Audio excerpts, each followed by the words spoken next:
ಸುಮಾರು 2 ತಿಂಗಳಿಂದ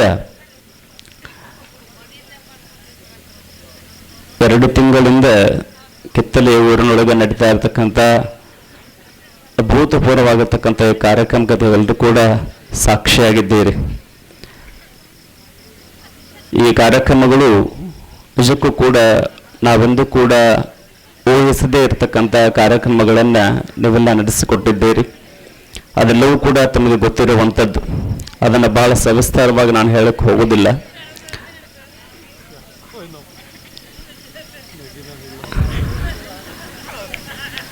ಅದಾದ ನಂತರ ಯಥಾವತ್ತಾಗಿ ಗುರುಗಳು ಆದೇಶ ಮಾಡಿದ ಮೇರೆಗೆ ಅವರ ಅಪ್ಪಣೆಯನ್ನು ಮೀರದೆ ಮತ್ತು ಪದ್ಧತಿ ಪ್ರಕಾರ ಪಟ್ಟಾಧಿಕಾರ ಆದ ಮೇಲೆ ಯಾರೇ ಆಗಿರಲಿ ಅವರು ಮೌನಾನುಷ್ಠಾನ ಕಾರ್ಯಕ್ರಮವನ್ನು ಮಾಡಬೇಕಾಗಿರ್ತಕ್ಕಂಥದ್ದು ಪದ್ಧತಿ ಇರುವಂಥದ್ದು. ಆ ಮೌನಾನುಷ್ಠಾನದ ವಿಧಿವಿಧಾನಗಳು ಮತ್ತು ಅದು ಹೇಗಿರ್ತದೆ ಅಂತಕ್ಕಂಥದ್ದನ್ನೆಲ್ಲ ಈಗೆಲ್ಲ ಹೇಳಿದ್ದಾರೆ. ಮೌನಾನುಷ್ಠಾನವನ್ನು ಮಾಡಬೇಕಾದ್ರೆ ನಾನು ಕೂಡ ಮೌನಾನುಷ್ಠಾನ ಮಾಡಿದವರನ್ನು ನೋಡಿದ್ದೆ, ಅವರ ಸಂಘಟನೆ ಒಡನಾಡಿದ್ದೆ, ಅನುಭವಗಳನ್ನು ಕೇಳಿದ್ದೆ, ನೋಡಿದ್ದೆ ಅಷ್ಟೆ. ಆದರೆ ಸ್ವತಃ ಯಾವತ್ತೂ ಕೂಡ ಅನುಷ್ಠಾನ ಕೈಗೊಂಡಿರಲಿಲ್ಲ.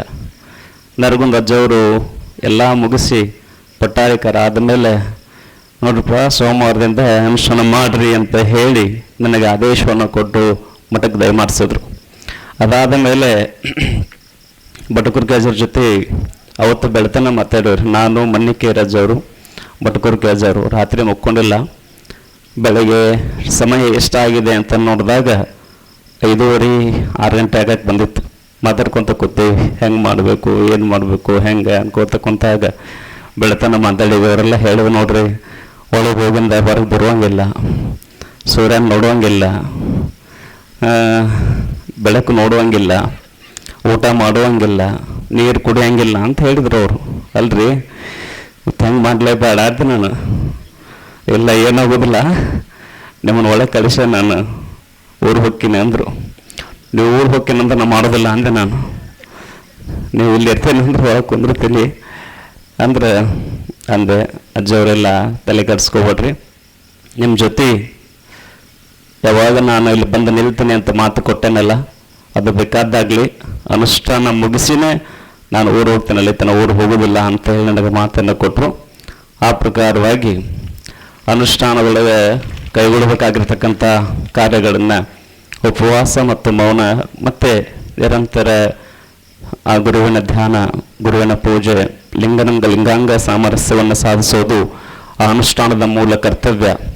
ಆ ಕಾರ್ಯಗಳನ್ನು ನಿಜಕ್ಕೂ ಕೂಡ ಗುರುಗಳ ಕೃಪೆಯಿಂದ, ಸದ್ಗುರುಗಳ ಮಾರ್ಗದರ್ಶನದಿಂದ ನಿಜಕ್ಕೂ ಕೂಡ ಅದು ನಾನು ಅದನ್ನು ಎಷ್ಟು ಕಷ್ಟ ಇದೆ ಅಂತ ಹೇಳಿ ನಾನು ಅದನ್ನು ಅಂದ್ಕೊಂಡಿದ್ನೋ ಅದು ನನ್ನ ಕೈಯಿಂದ ಅದು ಮಾಡಲಿಕ್ಕೆ ಆಗುತ್ತಾ ಅಂತ ನಾನೇನು ಅಂದ್ಕೊಂಡಿದ್ದೆ, ಆ ಒಂದೆಲ್ಲ ಭಾವನೆಗಳನ್ನು ಒಳಗೆ ಹೋಗಿ ಕುಳಿತುಕೊಂಡು ಗದ್ದಿಗೆ ಮೇಲೆ ಕುಳಿತುಕೊಂಡು ಅವತ್ತು ಸಂಜೆ ಸಿದ್ದರಾಮೇಶ್ವರ ಗದ್ದಿಗೆಗೆ ಹೋಗಿ, ಕರ್ತೃ ಗದ್ದಿಗೆಗೆ ಹೋಗಿ ಭಜನಾ ಸಂಘದವ್ರನ್ನ ಎಲ್ಲರನ್ನು ಕರ್ಕೊಂಡು ಹೋಗಿ, ತಾಯಂದ್ರ ಬೆಳಗ್ಗೆ ಕರ್ಕೊಂಡು ಹೋಗಿ ಆ ಗದ್ದಿಗೆ ಮುಂದೆ ಕೂತ್ಕೊಂಡು ಸಂಕಲ್ಪ ಮಾಡಿಕೊಂಡೆ, ಅಪ್ಪ ಇಷ್ಟು ದಿವಸದವರೆಗೂ ಕೂಡ ಕೈ ಹಿಡಿದು ನಡೆಸಿದ್ದೀರಿ, ಕರ್ಕೊಂಡು ಬಂದಿದ್ದೀರಿ, ಇನ್ನು ಮುಂದೂ ಕೂಡ ನೀವು ಕೈ ಹಿಡಿದು ನಡೆಸ್ತೀರಿ ಅಂತ ನಾನು ದೃಢವಾಗಿ ನಂಬಿದ್ದೇನೆ. ಈಗ ಬದುಕಿನ ಮುಖ್ಯ ಘಟ್ಟಗಳಲ್ಲಿ 2ನೇ ಘಟ್ಟ, ಒಂದನೇದ್ದು ಪಟ್ಟಾಧಿಕಾರ ಅನ್ನುವಂಥ ಒಂದು ಘಟ್ಟವನ್ನು ಅತ್ಯಂತ ನಭೂತು ನಭವಿಷ್ಯತಿ ಅನ್ನುವ ಹಾಗೆ ಯಶಸ್ವಿಗೊಳಿಸಿಕೊಟ್ಟಿದ್ದೀರಿ. ಇಲ್ಲಿ 2ನೇದ್ದು ಮೌನಾನುಷ್ಠಾನ ಕಾರ್ಯಕ್ರಮ.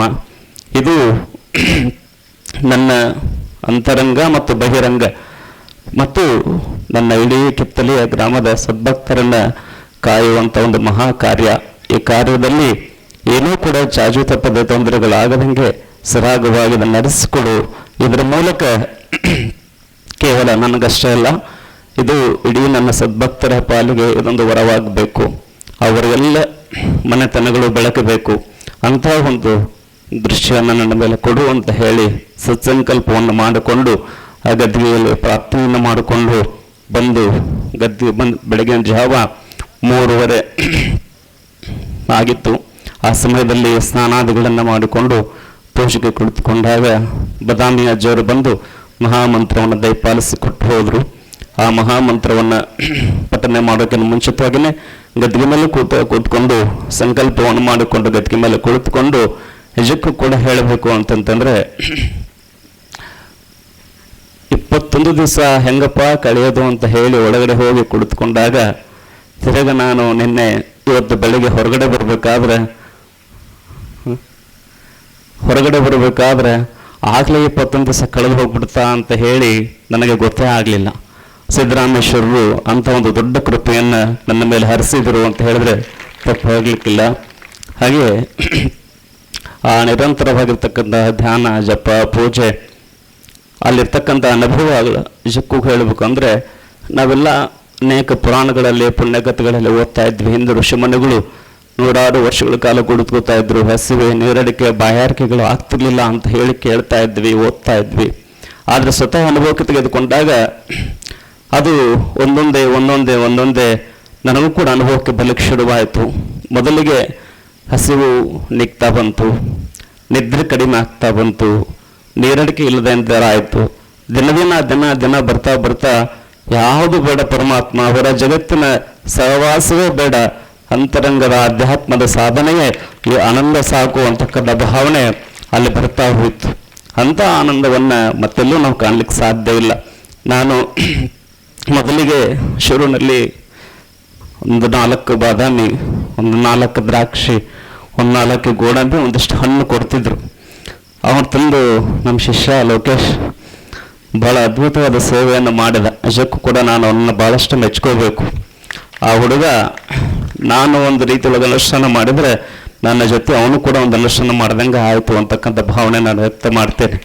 ಅವ ತಂದು ಮುಂದಿಡ್ತಿದ್ದ. ನಾನು ದಿವಸ ಏನು ತಗೋತಾ ಇದ್ದೆ, 2 ದಿನ, 3 ದಿನ, 4 ದಿನ, 5 ದಿನ ಕಳೆದ ಮೇಲೆ ಒಂದೊಂದೇ ಕಡಿಮೆ ಮಾಡ್ಕೋತ ಬಂದೆ ನಾನು. ಅವ ನನ್ನ ಮುಂದೆ ನಿಂತ್ಕೊಂಡು ಹೆಂಗೆ ನೋಡೋಣಪ್ಪ ಅಂತಂತಂದ್ರೆ, ಒಬ್ಬ ತಾಯಿ ಒಂದು ಮಗನಿಗೆ ಉಣಿಸ್ಬೇಕಾದ್ರೆ ನನ್ನ ಮಗ ಇನ್ನೊಂದು ಹೆಚ್ಚಿಗೆ ಊಟ ಮಾಡಿದ್ರೆ ಹೆಂಗೆ ಖುಷಿ ಪಡ್ತಾಳಲ್ಲ, ಹಂಗೆ ಅವ ನನ್ನ ಮುಂದೆ ನಿಂತ್ಕೊಂಡು ನೋಡವ. ಯಾಕೆ ಹಿಂಗೆ ನೋಡ್ತಾನೆ ಅಂದರೆ ನನಗೆ ಆಶ್ಚರ್ಯ ಪಡ್ತಿದ್ದೆ. ಆಮೇಲೆ ಒಂದು ದಿವಸ ನಾನು ಮಾತಾಡೋವಲ್ಲ, ಅವ ನನಗೆ ಹೇಳೋವಲ್ಲ, ನಾನು ಮೌನಿರವ, ನಾನು ಹಿಂಗನ್ನವ ಹೋಗವ. ಆಮೇಲೆ ಒಂದು ದಿವಸ ಬರೆದು ತೋರಿಸಿದೆ. ಯಾಕೋ ಏನಾಯ್ತು ಅಂತ ಕೇಳಿದೆ. ಇಲ್ರಿ, ನೀವು 1 ದಿನ 4 ತಗೊಂಡ್ರಿ, 5 ದಿನಕ್ಕೆ 2ಕ್ಕೆ ಬಂದಿರಿ. ಈಗಾಗಲೇ ಮಧ್ಯಾಹ್ನ 1 ಹೊತ್ತು ನೀವು ಬಿಟ್ಟರಿ, ಬರೀ ಬೆಳಿಗ್ಗೆ ಸಾಯಂಕಾಲ 2 ತಗೋತೀರಿ, ಮತ್ತೀಗ ಸಂಜೆಕಲು ಬಾಣನಾಗತ್ತೀರಿ ಅಂತ ಹೇಳಿ ನನ್ನ ಕೇಳಿದಿಲ್ಲಪ್ಪ. ನಾನೇನಾರು ನನ್ನ ಕೆಲಸದೊಳಗೆ, ನನ್ನ ಸೇವಾದೊಳಗೆ ನಾ ಏನಾರು ತಪ್ಪು ಮಾಡೀನಿ ಅಂತ ಅವನು ನನ್ನ ಕೇಳಕತ್ತದ. ಅವನು ಹೇಳಿದ, ನೋಡಪ್ಪ, ನಿನ್ನ ಸೇವಾದೊಳಗೆ, ನಿನ್ನ ಕೆಲಸದೊಳಗೆ ನೀ ಏನೂ ತಪ್ಪು ಮಾಡಿಲ್ಲ. ನನಗಾಗ್ತಕ್ಕಂಥ ಅನುಭವಗಳನ್ನು ನಿನಗೂ ಹಂಚ್ಕೊಳಕ್ಕೆ ಆಗ್ತಿಲ್ಲ ಅಷ್ಟೇ, ಆದ್ರೆ ಅದನ್ನು ನಾನು ಅನುಭವಿಸಕತ್ತೀನಿ. ನನಗೆ ಇದ್ಯಾವುದು ಬೇಡ ಅನ್ಸಕತ್ತೈತಿ. ಈ ಪ್ರಸಾದ ಬೇಡ, ನೀರು ಬೇಡ, ನಿದ್ದೆ ಬೇಡ. ಎಷ್ಟೋ ದಿವಸಗಳು 21 ದಿವಸಗಳ ಕಾಲದೊಳಗಡೆ ಒಂದು 15 ದಿವಸ ನಾನು ರಾತ್ರಿ ಪೂರ್ತಿ ನಿದ್ದೆ ಮಾಡಿಲ್ಲ. ಇದು ನನ್ನ ಸ್ವತಃ ನನಗಾಗಿರ್ತಕ್ಕಂಥ ಅನುಭವ. ಹಗಲಿನೂ ಕೂಡ ನಿದ್ದೆ ಮಾಡಿಲ್ಲ. ಯಾಕೆಂದ್ರೆ ನಿದ್ದೆ ಬರೋದಿಲ್ಲ. ಯಾವಾಗಲೂ ಕೂಡ ಆ ಮಹಾಮಂತ್ರದ ಅನುಸ್ವಾರ, ಆ ಜಪ, ಆ ತಪ ನಮ್ಗೆ ಅದೇ ಅದರಲ್ಲೊಂದು ಊಟ, ಉಪಚಾರ, ನೀರಡಿಕೆ ಎಲ್ಲವೂ ಕೂಡ ಅದೇ ಆಗಿರತಕ್ಕಂಥ ಒಂದು ಹೊಸ ಅನುಭವವನ್ನು ಸಿದ್ದರಾಮೇಶ್ವರ ಸದ್ಗುರುನಾಥರು ಅದನ್ನು ನಡೆಸಿಕೊಟ್ರು. ಆ ಎಲ್ಲ ಪೂಜೆಯ ಫಲ, ಆ ಪೂಜೆಯ ಯಶಸ್ಸು ಇದೆಲ್ಲವೂ ಕೂಡ ನಾನು ಮೊದಲಿಗೆ ಕಡೆ ಕೂತ್ಕೋಬೇಕಾದ್ರೆ ಏನು ಸಂಕಲ್ಪವನ್ನು ಮಾಡಿ ಕೂತ್ಕೊಂಡಿದ್ದೆ, ನನ್ನ ಕಿತ್ತಲೆಯ ಗ್ರಾಮದ ಸಮಸ್ತ ಸದ್ಭಕ್ತ ಕುಟುಂಬಗಳು, ಪ್ರತಿಯೊಬ್ಬರ ಮನೆತನದಲ್ಲೂ ಕೂಡ ಯಾವುದೇ ಕಷ್ಟ ತಾಪಗಳಿದ್ರೂ ಕೂಡ, ಏನೇ ಇದ್ರೂ ಕೂಡ ಅವೆಲ್ಲವೂ ಕೂಡ ಪರಿಹಾರ ಆಗಬೇಕು. ಅವ್ರಿಗೆ ಸುಖ, ಶಾಂತಿ, ನೆಮ್ಮದಿಗಳು ದೊರಬೇಕು. ಇಡೀ ನನ್ನವರು ನೆಮ್ಮದಿಯಿಂದ ಬದುಕುವಂತ ಆಗಬೇಕು ಅಂತಕ್ಕಂಥ ಆ ಸಂಕಲ್ಪವನ್ನು ಸದ್ಗುರುನಾಥ ಈಡೇರಿಸಿಕೊಟ್ಟಿದ್ದಾರೆ ಅಂತಕ್ಕಂಥ ಮಾತನ್ನ ಅತ್ಯಂತ ಬಹಳ ಸಂತೋಷದಿಂದ ನಾನು ಹೇಳಲಿಕ್ಕೆ ಇಚ್ಛೆ ಪಡ್ತೇನೆ. ಇನ್ನೂ ನನ್ನಲ್ಲಿ ಏನೇನು ಸಂಕಲ್ಪಗಳಿದೆ ಅದೆಲ್ಲವನ್ನು ಕೂಡ ಭಗವಂತನಲ್ಲಿ ಇಟ್ಟಿದ್ದೇನೆ. ಅವೆಲ್ಲವೂ ಕೂಡ ಗುರುನಾಥ ನಿಜಕ್ಕೂ ಕೂಡ 100ಕ್ಕೆ 100ರಷ್ಟು ಅದನ್ನು ಈಡೇರಿಸಿಕೊಡ್ತಾರೆ ಅಂತಕ್ಕಂಥದ್ದನ್ನು ನನ್ನ ಊರಿನ ಪ್ರತಿಯೊಂದು ಮನೆಯಲ್ಲೂ ಕೂಡ ಒಬ್ಬರು ನೌಕರದಸ್ತಿರ್ಬೇಕು. ಆ ಮನೆತನಗಳು ಅಭಿವೃದ್ಧಿಗಳಾಗಬೇಕು. ಅವರು ಆರ್ಥಿಕವಾಗಿ ಸಬಲರಾಗಬೇಕು. ಅವರೆಲ್ಲರೂ ಕೂಡ ಏನು ಸಮಾಜದಲ್ಲಿ ದೊಡ್ಡ ಸ್ಥಾನದಲ್ಲಿರ್ತಕ್ಕಂಥ ಏನಿದ್ದಾರೆ, ನನ್ನ ಊರಲ್ಲಿ ಪ್ರತಿಯೊಬ್ಬರು ಕೂಡ ಹಂಗೆ ಆಗಬೇಕು ಅಂತಕ್ಕಂಥ ಆಸೆ ನನ್ನಲ್ಲಿದೆ. ಅದನ್ನು ಆ ಸದ್ಗುರುನಾಥರು ಈಡೇರಿಸಿಕೊಡ್ಲಿ. ಅದಕ್ಕೆ ದಾರಿ ತೋರಿಸ್ಕೊಡ್ಲಿ, ಅವರ ಆಶೀರ್ವಾದ ಸದಾಕಾಲ ನಮ್ಮ ಮೇಲಿರಲಿ. ಅದಕ್ಕೆ ಯಾವುದೇ ರೀತಿಯಾಗಿದ್ದ ಕೆಲಸ ಕಾರ್ಯಗಳನ್ನು ಮಾಡಲಿಕ್ಕೆ ನಾವು ಸಿದ್ಧರಿದ್ದೇವೆ ಅಂತಕ್ಕಂಥ ಮಾತನ್ನ ಈ ಮೂಲಕ ಹೇಳ್ತಾ, ಅಜ್ಜವರು ಕೂಡ ಈ ಮಾತುಗಳನ್ನು ಹೇಳಿದಾಗ ಬಹಳ ಸಂತೋಷಪಟ್ಟು, ಇಲ್ರಿ ನೀವು ನಾವೆಲ್ಲ ಅನ್ಕೊಂಡಿದ್ದೊಂದಾದ್ರೆ ನೀವು ಅನ್ಕೊಂಡಿದ್ದೊಂಥರ ನಿಜಕ್ಕೂ ಕೂಡ ಬಹಳ ಸಂತೋಷ ಆಗ್ತದೆ.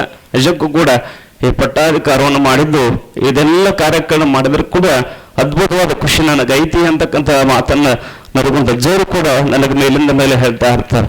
ಯಾಕಂತ ಗೊತ್ತಿಲ್ಲ, ನಾನು ಅಜ್ಜವ್ರ ಜೊತೆ ಅವರ ಭಕ್ತರ ಜೊತೆ ಮಾತಾಡ್ಕೊಂಡಾಗ ಭಕ್ತರು ಒಂದೆರಡು ಸರಿ ಮಾತಾಡ್ತಿದ್ರು, ಇಲ್ರಿ ನಮ್ಮ ಅಜ್ಜವರು ಬೇರೆ ಬೇರೆ ಊರೊಳಗೆ ಹೋಗ್ತಾರ, ಅಲ್ಲಿ ಕಾರ್ಯಕ್ರಮಗಳನ್ನು ಮಾಡ್ತಾರ, ಯಾವ ಊರಾಗ ಗುಡಿ ಇರಂಗಿಲ್ಲ ಅಲ್ಲಿ ಗುಡಿ ಕಟ್ತಾರ, ಯಾವ ಊರಾಗ ತೇರಂಗಿಲ್ಲ ತೇರು ಮಾಡಿಕೊಡ್ತಾ ಬರ್ತಾರ, ಯಾವ ಊರಾಗ ಏನು ಅವಶ್ಯಕತೆ ಇರ್ತೈತಿ ಆ ಧರ್ಮ ಕಾರ್ಯವನ್ನು ಅತ್ಯಂತ ಯಶಸ್ವಿಪೂರ್ಣವಾಗಿ ಮಾಡಿಕೊಟ್ಟು ಬರ್ತಾರ.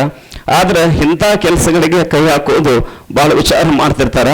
ಆದ್ರೆ ನಿಮ್ಮ ಈ ಒಂದು ಪಟ್ಟಾಧಿಕಾರ ಕಾರ್ಯಕ್ರಮಕ್ಕೆ ಅವರು ಹೆಗಲು ಕೊಟ್ಟಾರಪ್ಪ ಅಂದ್ರೆ ಅದು ನಿಜಕ್ಕೂ ಕೂಡ ನೀವು ಪುಣ್ಯವಂತರು ಅಂತಕ್ಕಂಥ ಮಾತನ್ನ ನನಗೆ ಹೇಳಿದ್ರು. ಅಂತ ಪರಮ ಪೂಜ್ಯರು ನನ್ನ ಮೇಲೆ ಅಪಾರವಾಗಿರ್ತಕ್ಕಂಥ ಪ್ರೀತಿ ವಿಶ್ವಾಸವನ್ನು ಇಟ್ಕೊಂಡಿದ್ದಾರೆ. ಹಾಗೆ ನಮ್ಮ ಬಟ್ಕೂರ್ ಕೆಜವರು ಕೂಡ ಅವ್ರ ಜೊತೆ ಆಡಿರ್ತಕ್ಕಂಥ ಒಂದೆರಡು ಮಾತುಗಳಷ್ಟೇ, ಆದ್ರೆ ಅದು ಇವತ್ತು ನಿಜಕ್ಕೂ ಕೂಡ ಸತ್ಯವಾಗಿ ನಡೆದಿರ್ತಕ್ಕಂಥ ಘಟನೆಯನ್ನ ಅವರು ಕೂಡ ಅವ್ರ ಜೀವನದಲ್ಲಿ ನಡೆಸಿಕೊಟ್ರು. ಇವ್ರು ಯಾರನ್ನೂ ಕೂಡ ಹೊತ್ತು ಕೊನೆವರೆಯಂಗಿಲ್ಲ. ಹಾಗೆ ನಮ್ಮ ಮಣ್ಣಿಕೆರೆ ಅಜ್ಜವರು, ಅವರು ನಾನು ಕೂಡ ಕಾಲೇಜಿಗೆ ಹೋಗ್ಬೇಕಾಗದಂತ ಕೂಡ ನಾವು ಕ್ಲಾಸ್ಮೇಟ್ಸ್, ಜೊತೆಗೆ ಓದಿದ್ದೇವೆ, ಜೊತೆಗೆ ಬೆಳೆದಿದ್ದೇವೆ, ಒಂದೇ ಊರಿನಲ್ಲೇ ನಾವು ಇರ್ತಿದ್ವಿ. ಅವರು ಯಾರ ಜೊತೆನೂ ಮಾತಾಡ್ತಿರ್ಲಿಲ್ಲ, ಈಗಲೂ ಯಾರ ಜೊತೆ ಮಾತಾಡೋದಿಲ್ಲ. ಅವ್ರನ್ನ ಮಾತಾಡಿಸ್ಬೇಕು ನಾವು ಒಬ್ಬನೇ, ಅವ್ರ ಮ್ಯಾಲೆ ಬಿದ್ದಾರ ಅವ್ರ ಮಾತಾಡಿಸ್ಕೊಂಡೆ ಅವ್ರನ್ನ ಕಾಡ್ಕೊಂಡೆ ಅವ್ರನ್ನ ಭಾಳ ಅವ್ರಿಗೆ ತೊಂದರೆ ಕೊಡ್ತಿದ್ದೆ.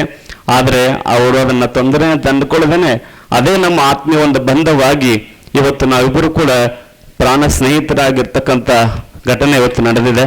ಅಂತ ಪರಮ ಪೂಜ್ಯರು ಕೂಡ ಈ ಒಂದು ಕಾರ್ಯಕ್ರಮಕ್ಕೆ ಬಂದು ಸುಮಾರು ಒಂದು ತಿಂಗಳ ಪರ್ಯಂತಲ್ಲಿದ್ದು ಆ ಕಾರ್ಯಕ್ರಮಕ್ಕೆ ಯಶಸ್ವಿ ಕಾರಣಭೂತರಾಗಿದ್ದಾರೆ. ಅದರ ಜೊತೆಯಲ್ಲಿ ನಮ್ಮ ಗುರುಸುದ್ದಿ ದೇವರು ಕೂಡ ಅವರು ನಮ್ಮ ಒಡನಾಡಿಗಳು. ಹಾಗೆ ನಮ್ಮ ಬಂಬಲಿಂಗ ದೇವರು ಕೂಡ ಅವರು ನಮ್ಮ ಒಡನಾಡಿಗಳು. ಒಂದು ಫೋನಿನ ಮೂಲಕ ಸುಮ್ಮನೆ ಹಿಂಗೊಂದು ಕಾರ್ಯಕ್ರಮ ಇದ್ದ ಬರ್ಯಪ್ಪ ಅಂತ ಹೇಳಿದ್ರೆ, ಹೌದು ಅದು ನಮ್ಮದೇ ಕಾರ್ಯಕ್ರಮ, ನಮ್ಮ ಅಣ್ಣ ತಮ್ಮರ ಕಾರ್ಯಕ್ರಮ ಅನ್ನು ತಿಳ್ಕೊಂಡು ಭಾವನೆಯಿಂದ ಅಲ್ಲಿಂದ ದೂರದಿಂದ ಬಂದಿದ್ದಾರೆ. ನಮ್ಮ ನಂದೀಶ್ ದೇವರು ನಿಜಕ್ಕೂ ಕೂಡ ಅವ್ರು ಏನು ಹೇಳ್ಬೇಕಂತಂದ್ರೆ, ಅವರು ಮೈಸೂರಿನೊಳಗೆ ಡಿಗ್ರಿ ಅಭ್ಯಾಸ ಮಾಡಕತ್ತಾರ. ಅವರು ಮೊನ್ನೆ ದಿವಸ ನಮ್ಮ ಬಟ್ಕೂರ್ ಗ್ಯಾಜರ್ ನಾನು ಒಳಗಡೆ ಇದ್ದೆ, ಫೋನ್ ಮಾಡಿ ಕಾರ್ಯಕ್ರಮ ಕರೀರಪ್ಪ ಅಂತ ಹೇಳಿದಾಗ ಅವರು ಈ ಕಾರ್ಯಕ್ರಮವನ್ನು ನಾನು ತಪ್ಪಿಸಬಾರದು ಅಂತ ತಿಳ್ಕೊಂಡು ಅವರಿಗೆ ಸೆಮಿಸ್ಟರ್ ಪರೀಕ್ಷೆ ನಡೀತಾ ಇತ್ತು. ಸೆಮಿಸ್ಟರ್ ಪರೀಕ್ಷೆ ಒಳಗೆ ಲಾಸ್ಟ್ ಇನ್ನೊಂದು ಪರೀಕ್ಷೆ ಇತ್ತು ಅವ್ರಿಗೆ, ನಿನ್ನೆ ದಿವಸ ಇವತ್ತು ಪರೀಕ್ಷೆ ಇತ್ತು ಅವರಿಗೆ. ಆ ಪರೀಕ್ಷೆಯನ್ನು ಬೇಕಾದ್ರೆ ನಾನು ಮುಂದಿನ ಸೆಮ್ ಒಳಗೆ ಬರ್ಕೋತೀನಿ, ಆದ್ರೆ ಕಿತ್ಲೆ ಮಾಡೋದು ಕಾರ್ಯಕ್ರಮ ತಪ್ಪಿಸ್ಕೋಬಾರ್ದು ಅಂತ ತಿಳ್ಕೊಂಡು ಮೈಸೂರಿನಿಂದ ಬಂದಿದ್ದಾರೆ ಅಂತ ಹೇಳಿದ್ರೆ, ಆ ಪ್ರೀತಿ ವಿಶ್ವಾಸಕ್ಕೆ ನಾವೇನು ಕೊಟ್ಟರು ಕೂಡ ಅದು ಕಡಿಮೆನೆ. ಅಂಥವೆಲ್ಲ ಪ್ರೀತಿ ವಿಶ್ವಾಸ ಇಟ್ಟುಕೊಂಡು ಎಲ್ಲರೂ ಬಂದು ಇದನ್ನು ಯಶಸ್ವಿಗೊಳಿಸಿಕೊಟ್ಟಿದ್ದಾರೆ. ಇದೆಲ್ಲವಕ್ಕೂ ಕೂಡ ಕಾರಣಭೂತರು. ಅದರ ಜೊತೆಯಲ್ಲಿ ತಾವೆಲ್ಲ ಆತ್ಮೀಯ ಬಳಗ, ತಾಯಂದ್ರ ಬಳಗ, ಹಿರಿಯರ ಬಳಗ,